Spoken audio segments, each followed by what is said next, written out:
छत्रपति महाराज हमको माफ करिए और ये सरकार को साफ करिए। महाराष्ट्र को खत्म करने पड़े हैं, इसीलिए इनके साथ जो होना है वो यही है कि जैसे लोकसभा में हुआ उससे भी बुरी हालत इनकी विधानसभा में होने वाली हो गया। ऐसे कितने काम उन्होंने किए, कितने पुल गिरे, अभी जो काम हुआ राम मंदिर का भी पानी उधर से गिर रहा है तो माफी मांग के हो गया क्या? अभी इन्होंने जबरदस्ती सरकार तो बना दी है, लेकिन उनको हटाने का काम तो हम कर सकते हैं ना। इस वक्त हम गेटवे ऑफ इंडिया के सामने खड़े हैं। छत्रपति शिवाजी महाराज का स्टैचू है और आज एनडीए गठबंधन की तरफ से बहुत जोरदार तरीके से महायुति सरकार, एनडीए सरकार को घेरने की कोशिश यहाँ हो रही है। बहुत सारे सवाल हैं जो आज खड़ा कर रहे हैं।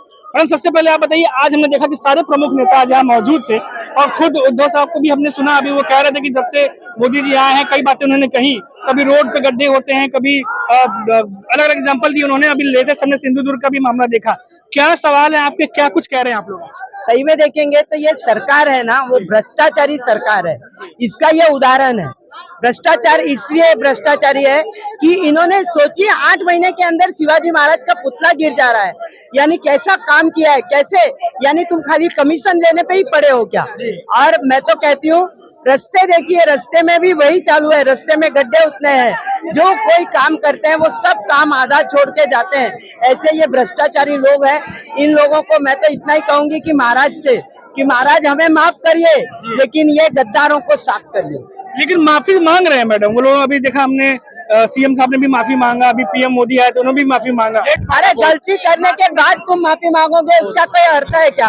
गलती करने के बाद तुम माफी मांगोगे, पहले ही सोचना चाहिए था कि अपन ये काम कर रहे हैं, किस तरह से कर रहे हैं। आज इतना 700 करोड़ 800 करोड़ का काम ले रहे हो और वो उसमें लोखंड के सलिए, लोखंड के खिल्ले लगा रहे हो, इसका मतलब क्या हो गया? आज सड़ के निकल जा रहा है 8 महीने के अंदर। तो यही बात है कि बाद में माफी मांग के कोई फायदा नहीं है।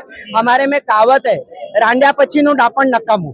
जी अच्छा मैडम, ये भी हम जानना चाहेंगे कि कई आरोप भी ये भी लग रहे हैं कि उस समय लोकसभा चुनाव थे इसलिए जल्दी जल्दी काम खत्म किए गए। कई सब उसके लिए हुआ, हमारे लिए। हमारे छत्रपति शिवाजी महाराज ने हमारे वंशज है, हम उनके वारस है। तो उनको ये जो उनके नाम पे तुम राजकारण कर रहे हो ना, तो तुमको ध्यान देना चाहिए। उससे ज्यादा हमारा बोलते हैं ना, हम उनसे हमारा भावनाएं बड़ी हुई है।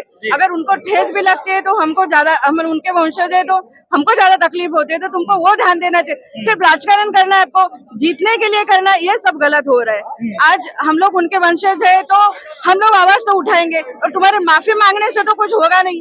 माफी मांगे तो हो गया। ऐसे कितने काम उन्होंने किए, कितने पुल गिरे, अभी जो काम हुआ राम मंदिर का भी पानी उधर से गिर रहा है तो माफी मांग के हो गया क्या?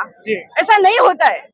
अभी हम लोग तो यही चाहते हैं कि आम जनता को देखिए, आम जनता को मेरा आपके जरिए यही कहना है कि अभी देखिए, आँख खोलने का ये टाइम है। अभी इन्होंने जबरदस्ती सरकार तो बना दी है, लेकिन उनको हटाने का काम तो हम कर सकते हैं ना। तो वो हमको करने हैं। इसके लिए हम एक ही बोलते हैं, अभी जैसे ताई ने बोला अभी कि छत्रपति महाराज हमको माफ करिए और ये सरकार को साफ करिए। इतना ही मैं अभी कह सकती हूँ। ये भी है कि बहुत ऐसा भी लोग कह रहे हैं कि फजीहत तो हुई है इस मामले पर महाराष्ट्र सरकार की। अब आप लोगों ने तो सर क्या मांगे हैं, क्या आप लोग कह रहे हैं? क्योंकि हमने देखा अभी लगातार यहाँ से हमारा कहना इतना ही है कि ये गद्दारों ने और भ्रष्टाचारियों ने अपनी कुर्सी खाली करनी चाहिए। उन्होंने कुर्सी खाली करके ही लोगों को दिखाना चाहिए। और मैं तो कहूंगी, आपका 4 PM न्यूज उनके खिलाफ में कितना दिखाता था चुनाव के टाइम में भी, कहाँ क्या हुआ? लेकिन लोगों ने जागरूक होना जरूरी है। और इसीलिए शिवाजी महाराज, जैसे ताई ने कहा, शिवाजी महाराज हमारे वंशज है, हम उनके यानी वारस है हम लोग। तो वारस लोगों को आज हम लोग को दुख हो रहा है तो इनको दुख नहीं होता है। इन्होंने सोचना चाहिए और महाराष्ट्र को खत्म करने पड़े हैं। इसीलिए इनके साथ जो होना है वो यही है कि जैसे लोकसभा में हुआ उससे भी बुरी हालत इनकी विधानसभा में होने वाली है। मैडम ज्यादा समय नहीं लेंगे, आखिरी सवाल से जानना चाहेंगे। अभी हमने देखा विरोध प्रदर्शन लगातार एनडीए गठबंधन मिलकर कर रहा है। आज तीनों प्रमुख नेता भी मौजूद थे यहाँ।